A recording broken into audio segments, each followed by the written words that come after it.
बिस्मिल्लाहिर्रहमानिर्रहीम। अस्सलाम वालेकुम नाजरीन, मैं हूं सैयद फैज़ान और आप देख रहे हैं मेरा यूट्यूब चैनल। अवाम सरापा एहतजाज और हुक्मरानों की अय्याशियाँ, ये अय्याशियाँ कैसे ख़त्म हो सकती हैं, क्यों कर ख़त्म हो सकती हैं और 13 जमातें मिलकर भी इमरान खान के पीछे क्यों पड़ गई और इक़्तिदार की हवस में वो किस कदर आगे निकल गई कि एक इमरान खान को दबाने के लिए कैसे कैसे होछे हथकंडे अपना रही हैं। इस पर बात करेंगे और मैं बताऊंगा आपको लाहौर के क्लब की सूरत हाल, जहाँ पे अशराफिया ने अपने पंजे गाड़े हुए हैं और अय्याशी का अड्डा बना हुआ है अशराफिया का, और उसका नुकसान और इस तरह के कई क्लबों का नुकसान और अशराफिया की शराफत का लबादा ओढ़ के जो आवाम को बेहाल करने का मंसूबा है वो पाया तकमील तक आहिस्ता आहिस्ता पहुँच रहा है और मुल्क बेहाल हो गया है और IMF ने टका के इनकी नाक रगड़वाई है। और इन मौज़ूओं पर बात करते हुए ये भी आपको बताऊंगा कि अब मज़ीद महंगाई में ये क्या करने जा रहे हैं और कौन कौन सा मुल्क जो है वो पाकिस्तान के ख़िलाफ़ साजिश में इस वक्त शरीक हो चुका है।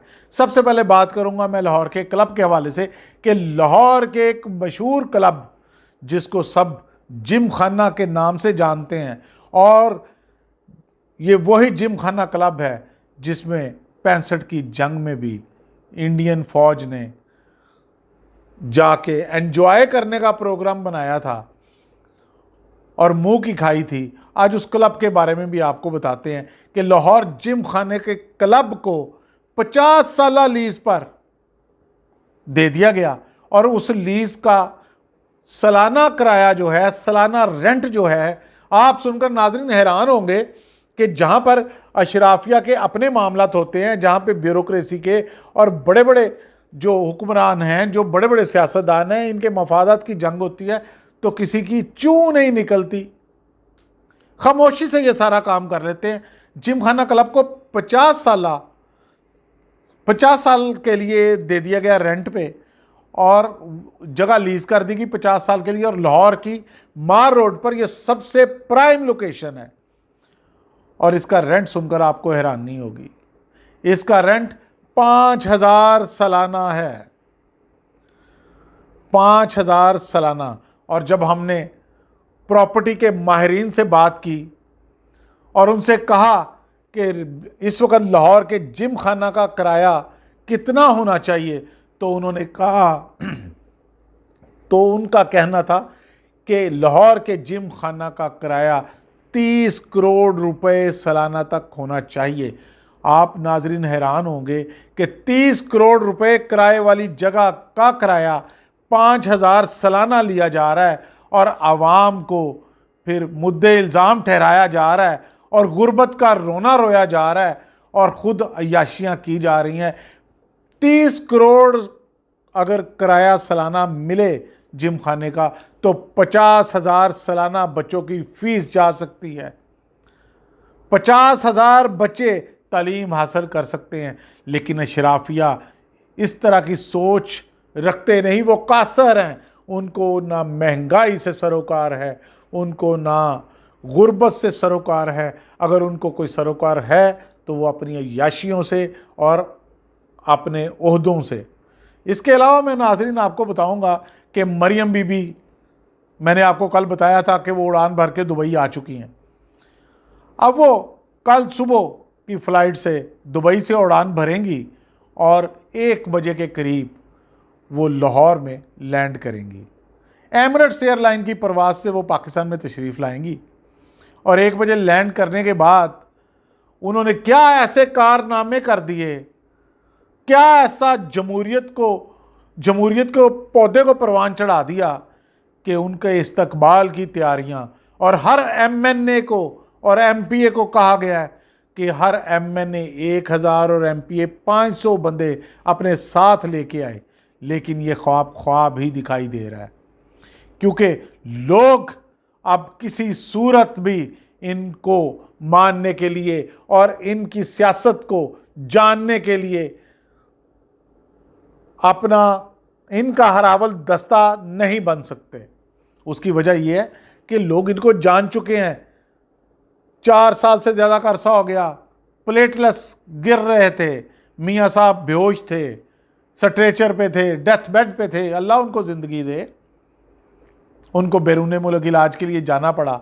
कहा जा रहा था पाकिस्तान में उनका इलाज नापैद हो गया। डॉक्टर अदनान की डींगें, डॉक्टर अदनान की बड़कें और डॉक्टर अदनान की रिपोर्ट्स इन मामलात का शाखसाना थी। आज वो भी लंदन की फ़ज़ाओं में मौज मस्तियों में महव हैं और मरियम बीबी पाकिस्तान आ रही हैं। और मरियम बीबी पाकिस्तान में आके करेंगी क्या? वो अपने साथ महंगाई के तूफान को लाएंगी और कुछ नहीं करेंगी। और करोड़ों रुपए के अखराजात किए जा रहे हैं। इसहाक डार और डॉलर का जो मैच पड़ा है, इसहाक डार बुरी तरह उसमें ख्वार हुए हैं।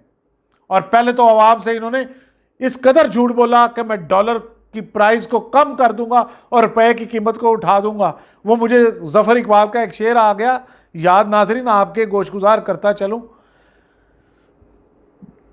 झूठ बोला है तो उस पर कायम भी रहो जफर, झूठ बोला है तो उस पर कायम भी रहो जफर। आदमी को साहबे किरदार होना चाहिए।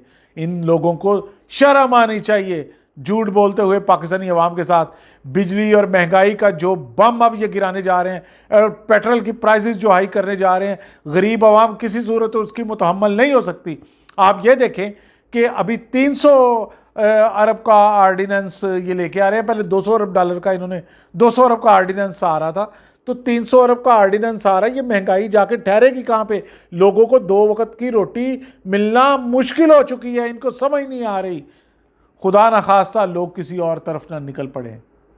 ये मुल्क के लिए एक सवालिया निशान होगा और इन हुक्मरानों के लिए भी एक सवालिया निशान होगा जिन्होंने बड़ी बड़ी जगीरें बनाई हैं और आज भी ये अपनी शाह खर्चियों में महव हैं। सबसे पहले एक ऑर्डिनेंस ये क्यों नहीं ये लाते कि तमाम अशराफिया जिन्होंने इस मुल्क की दौलत को नुकसान पहुंचाया है, फौरी तौर पर उनको अरेस्ट करके उनके मुंह से वो नवाले निकाले जाएं जो हराम की कमाई से उन्होंने इकट्ठे किए हैं और उनके पेट बढ़ गए हैं।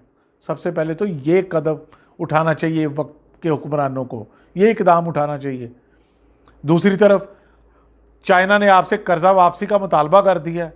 आप चाइना को बड़ा अपना दोस्त कहते थे। सऊदी अरब आपकी मदद के लिए तैयार नहीं है। यूएई के शेख मोहम्मद को आप मिले, शेख मोहम्मद बिन नहान को, उसने मदद देने से इनकार कर दिया। तो कौन आपकी मदद के लिए तैयार है? IMF समेत, अमेरिका समेत तमाम ममालिक ये कह रहे हैं कि पहले आप अपने आप को खुद स्टेबल करें, अब हम आपको कर्जे दे दे के आपकी मैशत को नहीं उठा सकते। तो हम तो इस काबिल नहीं, हम तो लंगड़े लूले हैं। हम कहाँ इस काबिल हैं कि खुद अपने पाँव पर खड़े हो जाएं। हमें अपने पाँव पर खड़ा होना होगा और उन दोस्त ममालिक की तरफ कशकोल बढ़ाना बंद करना होगा। ये मुल्क की मईशत के लिए बेहतर है। 8,000 कंटेनर इस वक्त पड़े हैं कराची पोर्ट पे और बेड़ा गर्क हो गया लोगों के अरबों डॉलर के माल का। कौन जिम्मेदार है? कोई पुरसाने हाल नहीं है। नौजवान छोड़ छोड़ कर मुल्क भाग रहे हैं और हर सूरत चाहते हैं कि पाकिस्तान को इस वक्त छोड़ के बाहर चले जाएं। आप क्या करना चाहते हैं इस मुल्क के साथ? गरीब ज़्यादा देर सब्र नहीं कर सकते। सब्र का पैमाना लबरेज हो चुका। वक्त के हुक्मरानों, अकल के नाखुन लो। उसमें कोई फ़र्द वाहद नहीं है। इसमें इमरान खान भी है, इसमें PDM की जमातें भी हैं, इसमें कराची की जमातें भी हैं और तमाम सियासी क़यादत को ये कहना चाहूँगा कि अकल के नाखुन लें। गया वक्त हाथ फिर नहीं आता। ये ना हो कि लोग आपको घरों से निकालने पर मजबूर हो जाएं। देखते रहिए मेरा वीलॉग। बहुत शुक्रिया, इजाज़त दीजिए। अल्लाह हाफ़िज़।